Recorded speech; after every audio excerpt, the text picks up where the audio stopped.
Hey guys, this is Kyle Hart with Rhino Camera Gear. I wanted to give you an update to the production of the Easy Steady. We have some good news and we have some bad news. The good news is that the parts came back from anodizing. They look beautiful. The bad news is that we started to assemble our handles completely and some things went wrong that we did not anticipate with this. So I want to explain that to you so that you guys are in the loop and you know exactly what's going on. So I'll explain the technical problem and then we'll get to the good stuff. What you guys want to know is when you're going to get your Easy Steady. So basically our handle consists of our CV joint or U-joint with our flight controls attached to it. And then we have two separate bearings underneath that, and that is held in by a bolt. So when we actually assemble these, we put epoxy on the inside of our handle, and then we put epoxy on the outside of these joints of the bearings, and we fix them in and we let it sit for a day. With all of our prototypes, this has worked perfectly. We've banged on it with a hammer. Everything has been foolproof with the system. When we set these together last night and the night before, I'll show you what happened. I don't know if you guys can see this, but essentially it sticks. There's a bunch of tension inside of it. You can actually pull it one way and then it spins back the other. We had no idea why this was doing this, but we kind of figured it out through a process of trial and error.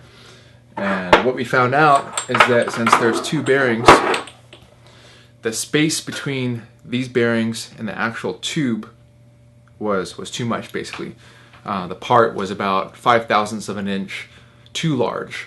And so what that did is that it somehow the epoxy pushed one of these bearings one way and pushed the other bearing the opposite direction, which basically binded up the bolt that was sitting inside of it, so it couldn't go anywhere. This has never happened in any of our prototypes or anything. So we're really at a loss right now. One of the ways we tried to fix it was, okay, well, instead of using two bearings, we'll just use one. It might not be as bomb-proof, but it might still work. So we tried that, and this is basically what happened. I don't know if you guys can see this. This will be really hard to tell, but basically there's a little bit of slop, a little bit of play. And I'm not okay with that. I wouldn't want to sell a product that has any sort of slop or give to where it feels like it's going to break. So that solution was out. So really the only solution we have right now is to re-engineer our handles, which we have already done, and the purchase orders are sent and our supplier is actually working on it already.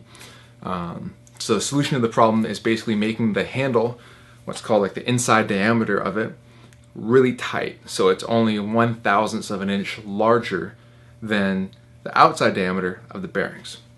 So what that'll do is it'll allow it to have almost a press fit effect, and it'll ensure that the bearings won't get out of place. We're still going to use two bearings, pretty much the same setup. So to fix this problem, we have to get a bunch of new gear, which sucks. For one, it's going to delay the Easy Steadies, and two, it's going to cost us a lot of money.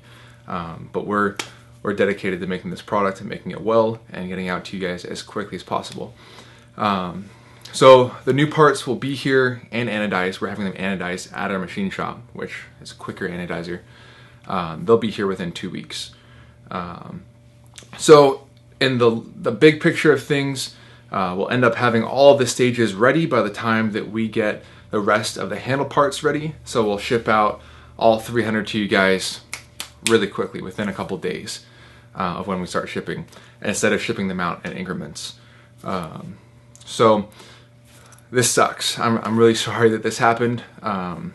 There's no way we could have foreseen it, but this is where we're at right now. So if you guys have any questions, shoot me an email. Luckily we found a way to engineer the handle so it's going to work good. It's going to be more solid. It's basically being made out of a solid piece of aluminum, and it'll be reamed out on the inside to save weight. We'll still have the 1/4-20 thread in the bottom, and it'll just be a better engineered part with tighter tolerances. So thank you guys. Again, let me know if you have any questions. And in the meantime, we have some Easy Steady footage that I shot a couple days ago, and we're assembling a bunch of stuff. So you guys can see the thing works, it's beautiful, but we just have to wait a little bit longer for them. And there's also some slider footage in there that you guys can check out. So thanks again.